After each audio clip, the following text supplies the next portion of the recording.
اللہ رب العزت نے جتنا قیمتی عورت کو بنایا ہے، شاید ہی اس دنیا کی کسی چیز کو اس نے بنایا ہو۔ ماں کا اگر روپ اس کو دیا، ماں کا درجہ دیا، تو پاؤں تلے، قدموں تلے جنت رکھ دی۔ جنت اتنی سستی نہیں ہوتی، اور ماں کے قدموں تلے اگر اللہ رب العزت نے جنت رکھی ہے تو اس کی کوئی وجہ ہے، کسی وجہ سے اللہ رب العزت نے ماں کے قدموں تلے جنت رکھی ہے۔ کیا ایسی ماؤں کے قدموں تلے اللہ رب العزت جنت رکھ سکتا ہے جن کو خود جنت کی ڈیفینیشن نہ پتہ ہو، جن کے اعمال میں ایسی کوتاہیاں ہوں، ایسی کمیاں ہوں جو کہ دین اسلام بورو نہیں کر سکتا؟ خود سوچئے گا کہ کیا ہم آج اس دور میں نہیں جی رہے ہیں جس دور سے آقا کریم صلی اللہ علیہ وآلہ وسلم ہمیں نکال کر لائے تھے؟ اس دور کی عورت کو کس طرح سے رکھا جاتا تھا؟ آج ہم خود اپنے لیے کون سا راستہ منتخب کر رہے ہیں، اور اسلام نے ہمیں کیا راستہ دیا ہے؟ اسلام نے جو ملکہ ہوتی ہے یا جو شہزادی ہوتی ہے، کیا وہ سڑکوں پر نکل کر گھوما کرتی ہے؟ کیا وہ روڈوں پر بھاگا کرتی ہے؟ کیا وہ اپنے حقوق کے بینرز لے کر نکلا کرتی ہے؟ کبھی بھی نہیں، کبھی بھی نہیں۔ وہ ہمیشہ اپنے محل میں رہتی ہے، اس کے آگے پیچھے گارڈز ہوتے ہیں۔ یہ ہماری پریکٹس میں ہے۔ تو دین اسلام نے ہمیں کیا دیا ہے؟ گھر کی چار دیواری، ہمارے آگے پیچھے گارڈز کے طور پر ہمارے والد، بھائی، شوہر، بیٹے۔ کیوں ہم اس چیز کو نہیں سمجھتے ہیں؟ کیوں ہم اس نام نہاد آزادی کے پیچھے بھاگ رہے ہیں جو کہ ہماری ہے ہی نہیں، جس میں صرف اور صرف ہماری ذلت ہے؟ اللہ رب العزت ہم پر رحم فرمائے۔ تو اس سورہ مبارکہ میں اللہ رب العزت نے عورتوں کو تعلیم دی ہے، عورتوں کو زندگی گزارنے کے طریقوں سے آگاہ کیا ہے۔ حضرت عائشہ صدیقہ رضی اللہ تعالی عنہا کا واقعہ یہاں پر بیان کیا گیا ہے، اور ایک حدیث یہاں پر کوٹ کرتی چلوں۔ حضرت مجاہد فرماتے ہیں کہ آقا کریم صلی اللہ علیہ وآلہ وسلم نے ارشاد فرمایا، اپنے مردوں کو سورہ مائدہ اور اپنی عورتوں کو سورۃ النساء سکھاؤ۔ یعنی کہ آقا کریم صلی اللہ علیہ وآلہ وسلم کس بنا پر فرما کر گئے ہیں کہ کون سی ایسی ٹیکنیکس ہیں سورہ مبارکہ میں جو کہ سیکھنا سب کے لیے لازمی ہے۔ واقع افک جو ہے وہ اس میں بیان کیا ہے، اور حضرت عائشہ صدیقہ رضی اللہ تعالی عنہا نے سورۃ النور خواتین کو سیکھنے کا حکم فرمایا ہے۔ احکام و آداب کا بیان ہے سب سے پہلے اس میں۔ اللہ رب العزت نے اس سورہ مبارکہ میں زنا کرنے والوں کا اور زانیوں کا جو سزا ہے اس کو متعین فرمایا ہے، اس کے حوالے سے بیان فرمایا ہے، اور ان ڈیٹیل فرمایا ہے کہ اگر زانی غیر شادی شدہ ہوگا تو اس کو 100 کوڑے مارے جائیں گے، اگر زانی شادی شدہ ہوگا تو اس کو رجم کی سزا یعنی کہ پتھر مارنے کی سزا دی جائے گی۔ ہمارا معاشرہ آج بگاڑ کا شکار کیوں ہے؟ کیا کبھی ہم نے یہ سوچا ہے؟ ہم نے اسلامی تعلیمات کو کہیں بہت پیچھے چھوڑ دیا ہے۔ رحم ہمارے اسلام سے زیادہ کہیں بھی نہیں ملتا۔ اگر ہمارا اسلام کوئی سزا متعین کر رہا ہے تو ہم کون ہوتے ہیں اس میں کمی اور بیشی کرنے والے؟ ہم کون ہوتے ہیں رحم کرنے والے؟ کیا اللہ رب العزت سے زیادہ رحیم ہے ہم؟ نعوذ باللہ۔ اللہ رب العزت کی ذات سے زیادہ رحیم کوئی ذات نہیں ہے۔ پھر ہم کون ہوتے ہیں اپنی مرضی سے سزاؤں کا تعین کرنے والے؟ اللہ رب العزت نے ایک چیز قرآن کریم میں بیان فرما دی اور بتا دیا کہ اگر یہ گناہ ہے تو اس کی سزا یہ ہے۔ کیا ہم دنیا میں نام نہاد رحم دے کر آخرت میں سزا کا مستحق ٹھہرا رہے ہیں، جس کی سزا کبھی ختم ہی نہیں ہوگی، یا جس کی سزا میں کبھی کوئی کمی اور بیشی ہی نہیں ہو سکتی؟ یہ چیز ہمیں سوچنے کی بہت زیادہ ضرورت ہے۔ اور اگر گنہگار کو اس کے گناہ کی سزا مل جائے تو بہت سے لوگ اس گناہ سے بچ جاتے ہیں۔ ہماری یہ سوچ بالکل ختم ہو گئی۔ گناہ میں تواتر کیوں آ رہا ہے؟ کیونکہ سب کو پتہ ہے ہمیں اس کی سزا نہیں ملنی۔ ایک کامن سا فیکٹ ہے، اگر کوئی شخص کوئی غلط حرکت کرتا ہے، ہم کہتے ہیں یار سائیکو ہوگا، نفسیاتی مریض ہے، بڑے مسئلے مسائل ہیں اس کے ساتھ. جڑ کہاں سے پکڑنی ہے ہمیں؟ جب تک ہم جڑ نہیں پکڑیں گے تب تک گناہوں سے، ان زیادتیوں سے ہمیں نجات نہیں مل سکتی. جو گناہ کرنے والا ہے وہ تو گناہ کر رہا ہے، لیکن ہم اس کے ساتھ اس گناہ میں برابر کے شریک ہیں، کیونکہ ہم اس کو پروٹیکٹ کر رہے ہیں. جب ہم یہ پروٹیکشن ختم کریں گے اور دین اسلام کے مطابق سزاؤں کا تعین کریں گے تو کوئی بعید نہیں ہے کہ معاشرے سے برائیاں ختم ہوں گی اور ہماری زندگی میں سکون آنا شروع ہوگا. اس کے بعد اللہ رب العزت یہاں پر بیان فرما رہے ہیں کہ اگر کوئی کسی پاک دامن عورت پہ تہمت لگائے تو اس کو 80 کوڑے مارے جائیں. یعنی کہ اللہ رب العزت نے یہاں پہ یہ بھی بیان فرما دیا کہ گواہان چاہیے. کوئی بھی آپ بات کر رہے ہیں، کوئی بھی آپ مسئلہ آپ کو درپیش ہے، کسی سے آپ کی ذاتی اناج چل رہی ہے، اس پر آپ کو گواہ چاہیے کہ اس نے یہ غلط حرکت کی ہے. اگر آپ اس پر تہمت لگا رہے ہیں تو آپ کو گواہ چاہیے، اور کتنے گواہوں کی تعداد ہے وہ بھی اللہ رب العزت نے یہاں پر بتا دی ہے کہ گواہ جو ہیں وہ اتنے ہونے چاہیے جن کی گواہی پر آپ اس عورت کو یا اس مرد کو جس پر تہمت لگی ہے آپ سزا دے سکیں. اور اگر آپ وہ گواہ نہیں لا سکتے تو 80 کوڑے کھانے کے لیے تیار ہو جائیں. کوڑوں کا تصور آج کے معاشرے میں زندہ ہے؟ آج کے معاشرے میں تو ہے ہی نہیں کوڑوں کا تصور. اور اسلام ہمیں یہ حکم دے رہا ہے. ہم جس پہ دل چاہتا ہے، جس کی بیٹی پہ دل چاہتا ہے، ہم تہمت لگا دیتے ہیں، ہم انگلیاں اٹھا دیتے ہیں. بہت سے ایسے لوگ ہیں جو کہ اپنی بہوؤں کو گھر سے نکالنے کے لیے اقدام اٹھاتے ہیں. بہت سے ایسے لوگ ہیں جو کہ رشتوں کو ختم کرنے کے لیے اقدام اٹھاتے ہیں. بہت سے ایسے لوگ ہیں جو کہ حسد کی بنیاد پر یہ اقدام اٹھاتے ہیں. اس گناہ کا خاتمہ کیسے ہو سکتا ہے وہ اسلام ہمیں بتا رہا ہے. لیکن ہماری اسلام سے دوری ہمیں ان تمام چیزوں میں الجھا دیا ہے اس نے، اور برائیاں جو ہیں وہ جڑ پکڑتی جا رہی ہیں. برائی کی جڑ کو ختم کرنا ہوتا ہے، برائی کو اس کے علاوہ کبھی بھی ختم نہیں کیا جا سکتا.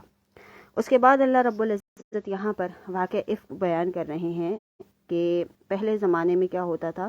غزوات میں آقا کریم صلی اللہ علیہ وآلہ وسلم کی ازواج کے نام کے قرعے ڈالے جاتے تھے، اور جن کے نام کا قرعہ نکلتا تھا وہ آقا کریم صلی اللہ علیہ وآلہ وسلم کے ساتھ سفر کیا کرتی تھیں.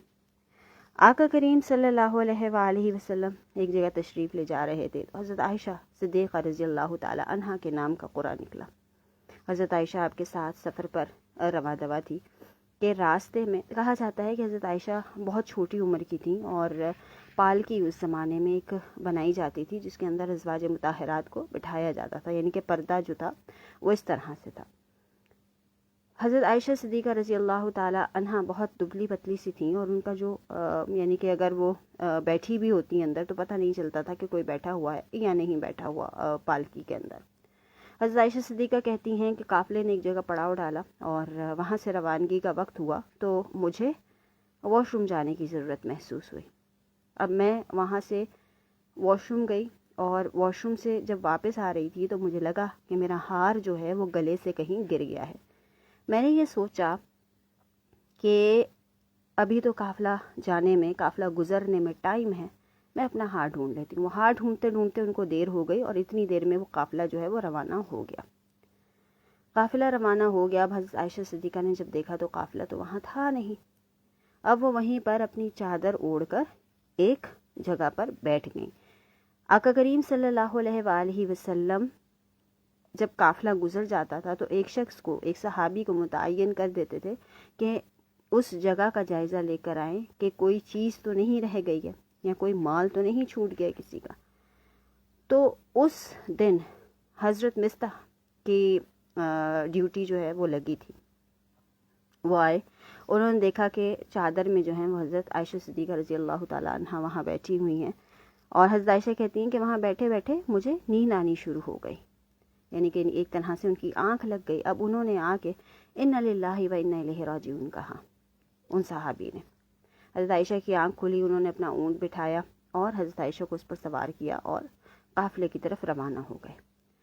دوپہر کا وقت تھا، وہ قافلے میں جا ملے تو وہاں پر منافقین کا جو سردار تھا عبداللہ بن ابی، اس نے کچھ مسلمانوں کے ساتھ، کچھ مسلمانوں کے سامنے، کہا جاتا ہے کہ جن کا یعنی کہ تھوڑا سا تذبذب کا جو شکار ہو گئے، حضرت عائشہ صدیقہ رضی اللہ تعالی عنہ پر نعوذ باللہ تہمت لگائی۔ حضرت عائشہ صدیقہ کو اس حوالے سے علم نہیں تھا۔ اب جب وہ واپس مدینہ آئے تو حضرت عائشہ صدیقہ کہتی ہیں کہ سفر کی تھکان کی وجہ سے اور موسم کی تبدیلی کی وجہ سے وہ بیمار ہو گئی اور تقریباً 1 ماہ بیمار رہی۔ اب باہر کیا ہو رہا ہے ان کو نہیں آئیڈیا اس چیز کا۔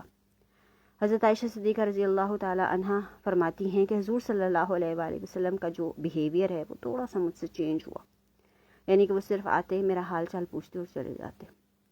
ان کو یہ چیز فیل ہوئی۔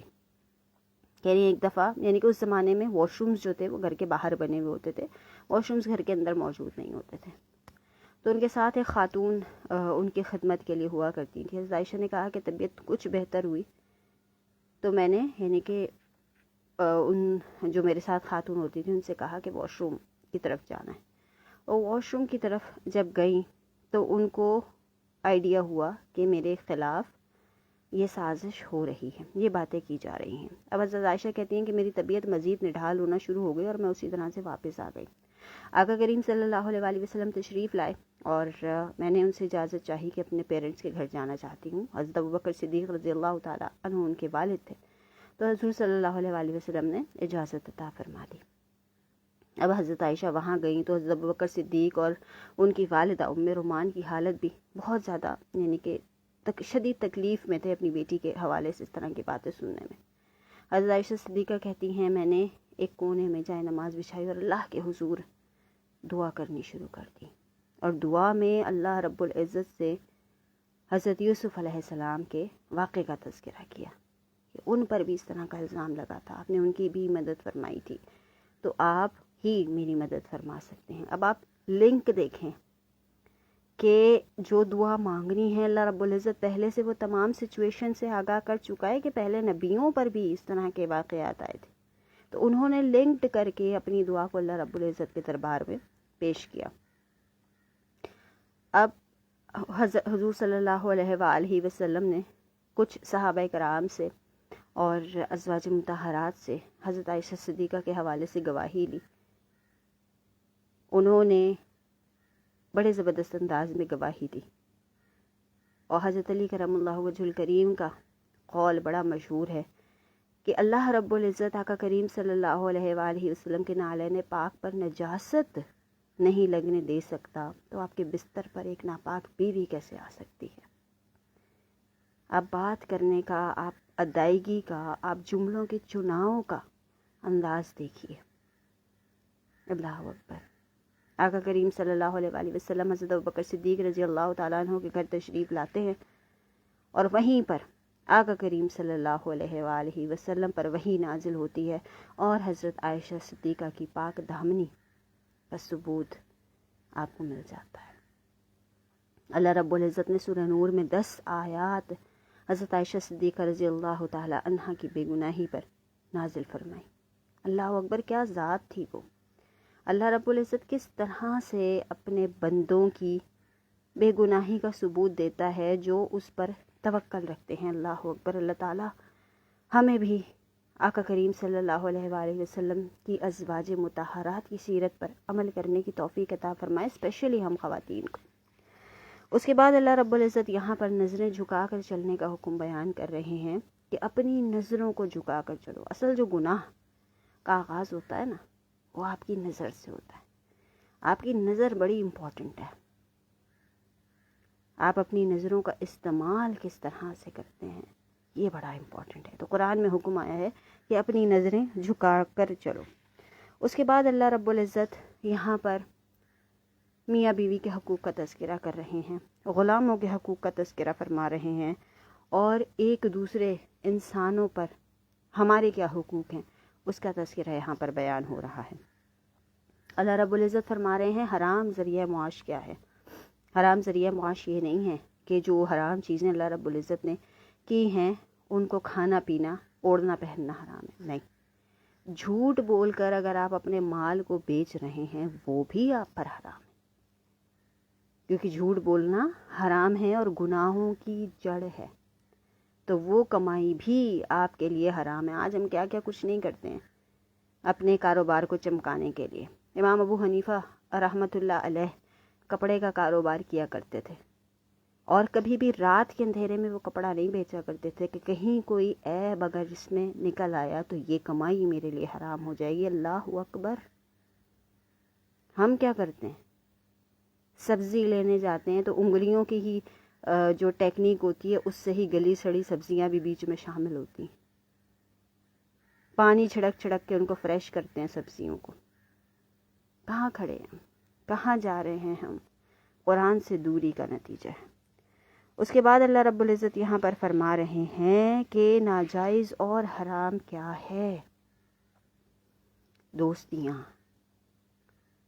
حرام کر دی، حرام قرار دے دی۔ اللہ رب العزت نے فرمایا کہ کوئی مرد اور عورت اگر اکیلا ہے تو تیسرا اس میں شیطان ہے، اور شیطان کا کام کیا ہے؟ انسان کو بہکانا۔ اللہ رب العزت نے اپوزٹ جینڈرز میں بہت زیادہ اٹریکشن رکھی ہے، عمر لحاظ سب ختم ہو جاتا ہے، اور واقعات ہماری آنکھوں کے سامنے۔ جس چیز سے اللہ رب العزت نے بچنے کا حکم دیا ہے یا اس پر احکامات نازل کیے ہیں تو کسی وجہ سے نازل کیے ہیں، ان کو سمجھنا بہت زیادہ ضروری ہے۔ اس کے بعد اللہ رب العزت یہاں پر عقیدہ ایمان اور نور حق کی تلقین فرما رہے ہیں، اس کا بیان فرما رہے ہیں کہ نور حق کیا ہے؟ دین اسلام، جو اللہ رب العزت نے ہمیں الحمدللہ عطا کیا ہے، اور یہ دین اسلام کا نور ہی ہے، اس کی روشنی ہی ہے جس کے سہارے چلتے ہوئے ہم قیامت کے دن جو جنت طلب کرتے ہیں اس تک پہنچ سکیں گے انشاءاللہ۔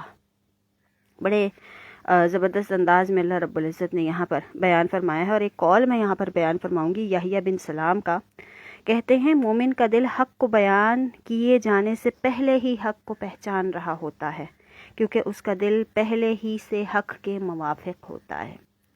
نفس مطمئنہ کا تذکرہ ہے یہاں پر۔ جب آپ کا نفس اللہ رب العزت کی ذات سے مطمئن ہو جاتا ہے تو جب آپ کو حق کی بات بتائی جاتی ہے آپ اس پر منوعاً ایمان لے آتے ہیں، آپ کو وہ پہلے سے ہی سکون دے رہی ہوتی ہے۔ اکثر ایسا ہوتا ہے نا کہ ہم کسی کی مدد کرتے ہیں تو ہمیں دلی طور پر بڑا سکون ملتا ہے، ایک عجیب سی فیلنگ آ رہی ہوتی ہے ہمارے اندر، تو یہی وہ اللہ رب العزت کا پیغام ہے، یہی وہ اللہ رب العزت کی ذات نے ہمارے دل میں چیزوں کو القاء کیا ہوا ہے، پیدا فرمایا ہوا ہے کہ کس چیز سے ہمیں سکون ملتا ہے اور کس چیز سے نہیں ملتا۔ ایک گلاس میں ہم پانی ڈالتے ہیں تو اس گلاس میں پانی کی لمٹ ہوتی ہے نا، اس سے زیادہ ڈالیں گے تو وہ باہر نکلنا شروع ہو جائے گا۔ اسی طرح سے اللہ رب العزت نے دل میں بھی پورشنز بنائے ہیں، اپنی محبت کا حصہ ہے، دنیا کی محبت کا حصہ ہے، کسی انسان کی محبت کا حصہ ہے۔ تو جب ہم اس کو اوور کرنے کی کوشش کریں گے، دوسرے انسان اللہ رب العزت کی محبت کے خانے میں ہی ہم دنیا کی محبت کو بھرنا شروع کر دیں گے تو وہ تو بہنا شروع ہو جائے گی اور اس کی پھر جگہ کوئی نہیں ہوگی، اور بے سکونی ہمارا مقدر بنے گی۔ تو اللہ رب العزت نے اس بات کو بھی یہاں پر بیان فرما دیا ہے۔ اس کے بعد اللہ رب العزت منافقین کی نشانیوں کو یہاں پر بیان کر رہے ہیں اور ان سے بچنے کا حکم اللہ رب العزت ہمیں دے رہے ہیں۔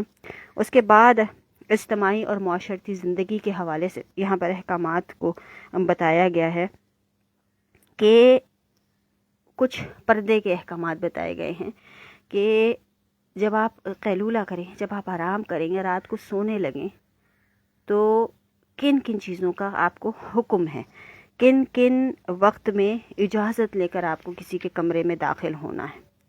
جب آپ کے بچے جو ہیں وہ ایج میں بڑے ہو جائیں تو کس طرح سے ان کے بستر الگ کر دینے چاہیے۔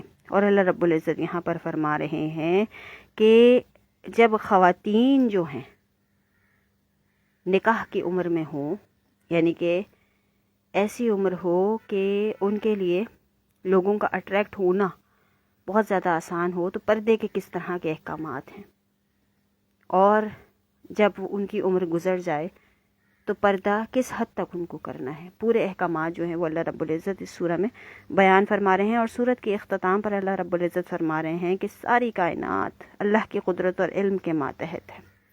اللہ رب العزت ہر چیز کے بہتر جاننے والے ہیں، اور ہر چیز پہ جو اس کو حکم دینا ہوتا ہے، جو کام کروانا ہوتا ہے، وہ کن کہتے ہیں، اور کن کہنے سے وہ فیکون ہو جاتا ہے، یعنی کہ وہ کام ہو جاتا ہے۔ یہاں پر سورہ نور کا اختتام ہوتا ہے۔ بڑھتے ہیں ہم سورہ فرقان پارہ نمبر 19 کی طرف۔ سورہ فرقان مکی صورت ہے، اس میں 77 آیات اور 6 رکوع ہیں، اور اس صورت کی ابتدا قرآن عظیم کے ذکر سے ہوئی ہے۔ قرآن عظیم کی حقانیت، اس کی صداقت کا ذکر جو ہے وہ اس صورت میں موجود ہے۔ مشرکین نے کچھ اعتراضات کیے تھے آقا کریم صلی اللہ علیہ وآلہ وسلم پر، جو کہ ہم پیچھے بھی پڑھتے چلے آ رہے ہیں کہ یہ قرآن جو ہے یہ اللہ کا کلام نہیں ہے، یہ آقا کریم صلی اللہ علیہ وآلہ وسلم کا نعوذ باللہ خود بنایا ہوا کلام ہے۔ تو اللہ رب العزت نے اس چیز کو یہاں پر رد فرمایا ہے، اور آقا کریم صلی اللہ علیہ وآلہ وسلم کو بنی اسرائیل کی اگزامپل دیتے ہوئے بیان فرمایا ہے کہ موسیٰ علیہ السلام سے بھی ان کی قوم نے اسی طرح کے سوالات کیے تھے۔ تو آپ ان سوالات سے پریشان نہ ہوں، یہ صرف آپ کو آپ کے ٹریک سے، آپ کے مقصد سے ہٹانے کی کوشش کر رہے ہیں، لیکن آپ نے ثابت قدمی کے ساتھ اپنے مقصد کو پورا کرنا ہے۔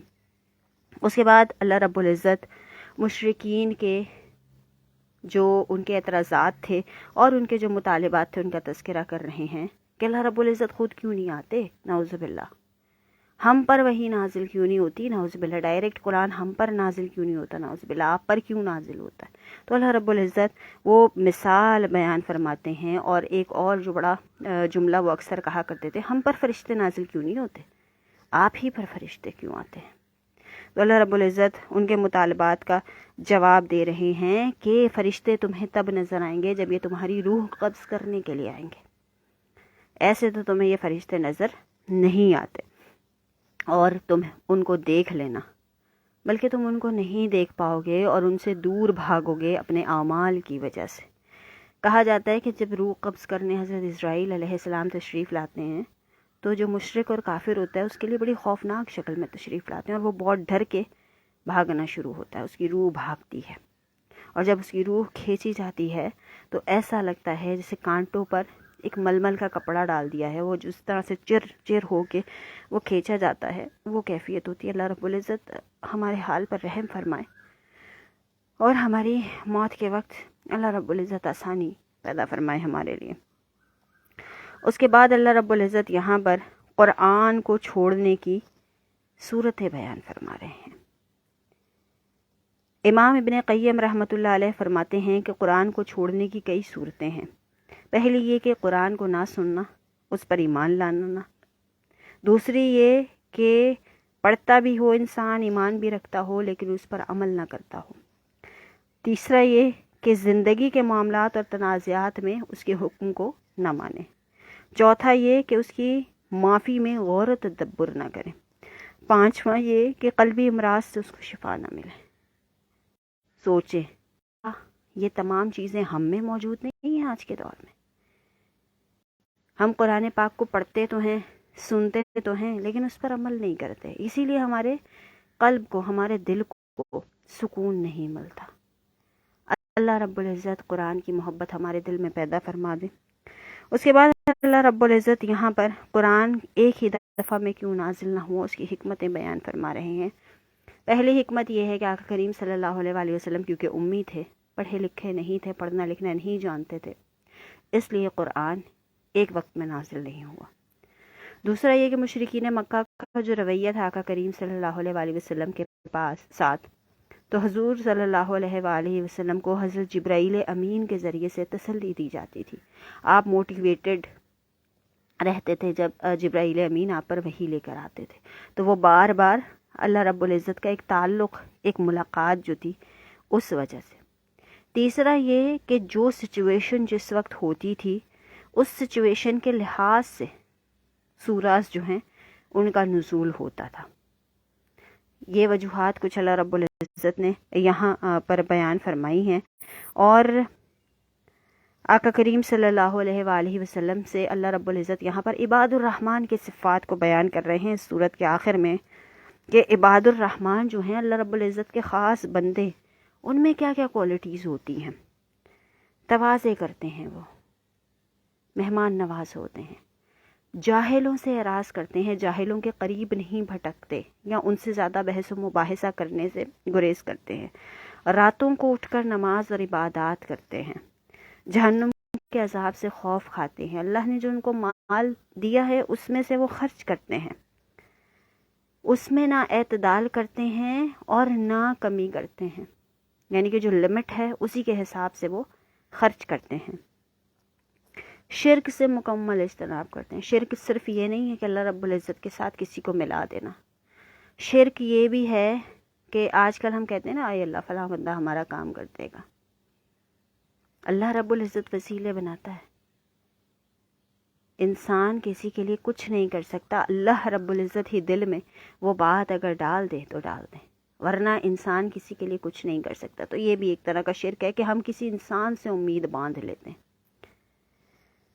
اس کے بعد اللہ رب العزت فرماتے ہیں قتل ناحق کرنے سے بچتے ہیں، زنا اور بدکاری سے اپنے آپ کو بچا کر رکھتے ہیں، جھوٹی گواہی سے گریز کرتے ہیں، گانے بجانے اور برائی کی مجلسوں سے دور رہتے ہیں۔ ہم کیا کہتے ہیں؟